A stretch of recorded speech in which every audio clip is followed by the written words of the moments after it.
सीता रामचंद्राभ्याम नमः। श्रीमद् वाल्मीकि रामायण अयोध्या कांड 57वां सर्ग। सुमंत्र का अयोध्या को लौटना।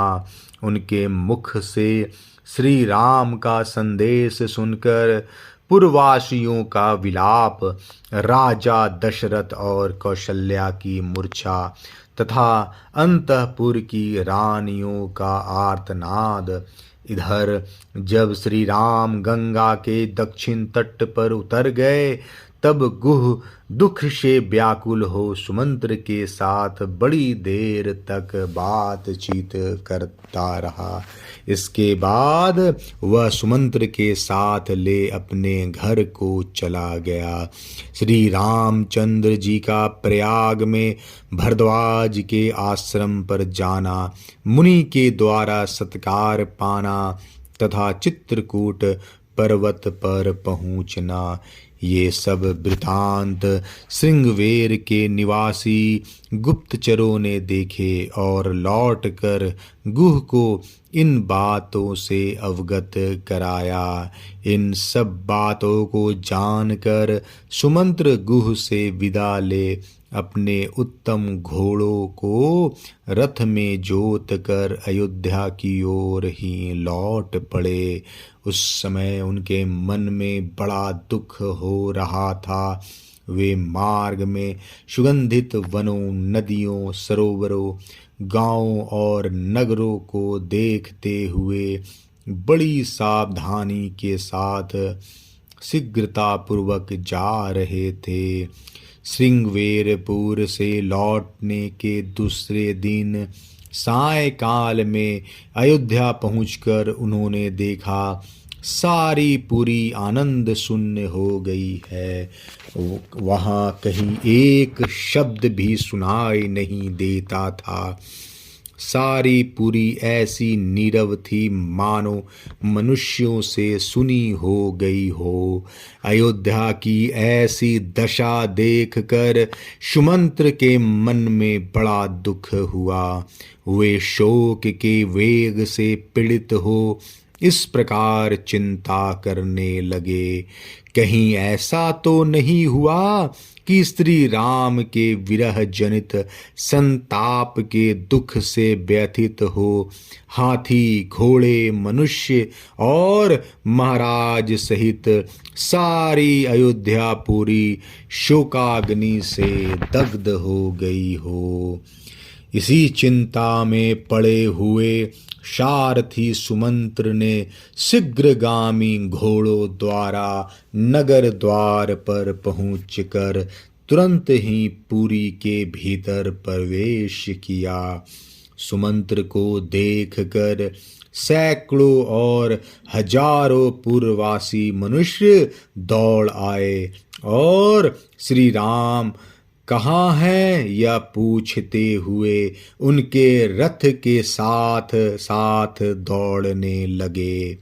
उस समय सुमंत्र ने उन लोगों से कहा, सज्जनों, मैं गंगा जी के किनारे तक श्री रघुनाथ जी के साथ गया था। वहाँ से उन धर्मनिष्ठ महात्मा ने मुझे लौट जाने की आज्ञा दी, अतः मैं उनसे विदा लेकर यहाँ लौट आया हूँ। वे तीनों व्यक्ति गंगा के उस पार चले गए। यह जानकर सब लोगों के मुख पर आंसुओं की धाराएं बह चली। ओहो, हमें धिक्कार है। ऐसा कहकर वे लंबी सांस खींचते और हा राम की पुकार मचाते हुए जोर जोर से करुण क्रंदन करने लगे। सुमंत्र ने उनकी बातें सुनी। वे झुंड के झुंड खड़े होकर कह रहे थे, हाय, निश्चय ही हम लोग मारे गए, क्योंकि अब हम यहाँ श्री रामचंद्र जी को नहीं देख पाएंगे। दान, यज्ञ, विवाह तथा बड़े बड़े सामाजिक उत्सवों के समय अब हम कभी धर्मात्मा श्री राम को अपने बीच खड़ा हुआ नहीं देख सकेंगे। अमुक पुरुष के लिए कौन सी वस्तु उपयोगी है, क्या करने से उसका प्रिय होगा और कैसे किस किस वस्तु से उसे सुख मिलेगा, इत्यादि बातों का विचार करते हुए श्री रामचंद्र जी पिता की भांति इस नगर का पालन करते थे। बाजार के बीच में निकलते समय सारथी के कानों में स्त्रियों के रोने की आवाज सुनाई दी, जो महलों की खिड़कियों में बैठकर श्री राम के लिए ही संतप्त हो विलाप कर रही थी। राजमार्ग के बीच में जाते हुए सुमंत्र ने कपड़े से अपना मुंह ढक लिया। वे रथ लेकर उसी भवन की ओर गए जहां राजा दशरथ मौजूद थे।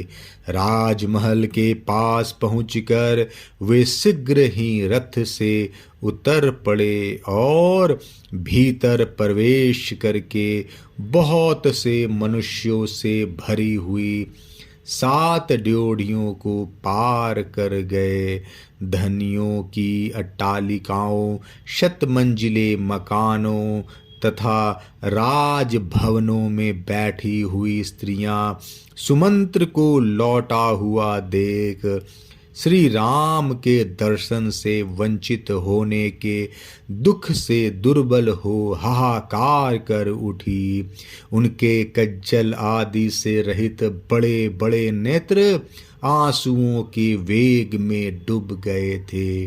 वे स्त्रियां अत्यंत आर्त होकर अव्यक्त भाव से एक दूसरे की ओर देख रही थीं। तदंतर राजमहलों में जहाँ तहाँ से श्री राम के शोक से संतप्त हुई राजा दशरथ की रानियों के मंद स्वर में कहे गए वचन सुनाई पड़े। ये सारथी सुमंत्र श्री राम के साथ यहाँ से गए थे और उनके बिना ही यहाँ लौटे हैं। ऐसी दशा में करुण क्रंदन करती हुई कौशल्या को ये क्या उत्तर देंगे। मैं समझती हूँ जैसे जीवन दुख जनित है, निश्चय ही उसी प्रकार इसका नाश भी शुकर नहीं है। तभी तो न्यायतः प्राप्त हुए अभिषेक को त्याग कर पुत्र के वन में चले जाने पर भी कौशल्या अभी तक जीवित है। रानियों की यह सच्ची बात सुनकर शोक से दग्ध से होते हुए सुमंत्र सहसा राज भवन में प्रवेश किया। 8वीं ड्योढ़ी में प्रवेश करके उन्होंने देखा राजा एक श्वेत भवन में बैठे और पुत्र शोक से मलिन दिन एवं आतुर हो रहे हैं। सुमंत्र ने वहां बैठे हुए महाराज के पास जाकर उन्हें प्रणाम किया और उन्हें श्री रामचंद्र जी की कही हुई बातें ज्यों की त्यों सुना दी। राजा ने चुपचाप ही वह सुन लिया। सुनकर उनका हृदय द्रवित व्याकुल हो गया। फिर वे श्री राम के शोक से अत्यंत पीड़ित हो मूर्छित होकर पृथ्वी पर गिर पड़े। महाराज के मूर्छित हो जाने पर सारा अंतःपुर दुख से व्यतीत हो उठा। राजा के पृथ्वी पर गिरते ही सब लोग दोनों बाहें उठाकर जोर जोर से चित्कार करने लगे। उस समय कौशल्या ने सुमित्रा की सहायता से अपने गिरे हुए पति को उठाया और इस प्रकार कहा, महाभाग ये सुमंत्र जी दुष्कर कर्म करने वाले श्री राम के दूत होकर उनका संदेश लेकर वनवास से लौटे हैं। आप इनसे बात क्यों नहीं करते हैं? रघुनंदन, पुत्र को वनवास दे देना अन्याय है। यह अन्याय करके आप लज्जित क्यों हो रहे हैं? उठिए, आपको अपने सत्य के पालन का पुण्य प्राप्त हो। जब आप इस तरह शोक करेंगे तब आपके सहायकों का समुदाय भी आपके साथ ही नष्ट हो जाएगा।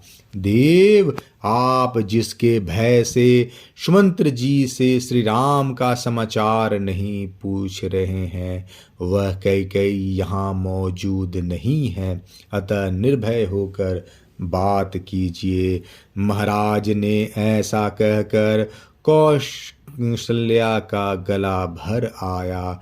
आंसुओं के कारण उनसे बोला नहीं गया और वे शोक से व्याकुल होकर तुरंत ही पृथ्वी पर गिर पड़ी। इस प्रकार विलाप करती हुई कौशल्या को भूमि पर पड़ी देख और अपने पति की मूर्छित दशा पर दृष्टिपात करके सभी रानियां उन्हें चारों ओर से घेर कर रोने लगी। अंतःपुर से उठे हुए उस आर्तनाद को देख सुनकर नगर के बूढ़े और जवान पुरुष रो पड़े। सारी स्त्रियां भी रोने लगी। वह सारा नगर उस समय सब ओर से पुनः शोक से व्याकुल हो उठा। अयोध्या कांड 57वां सर्ग समाप्त। जय श्री राम।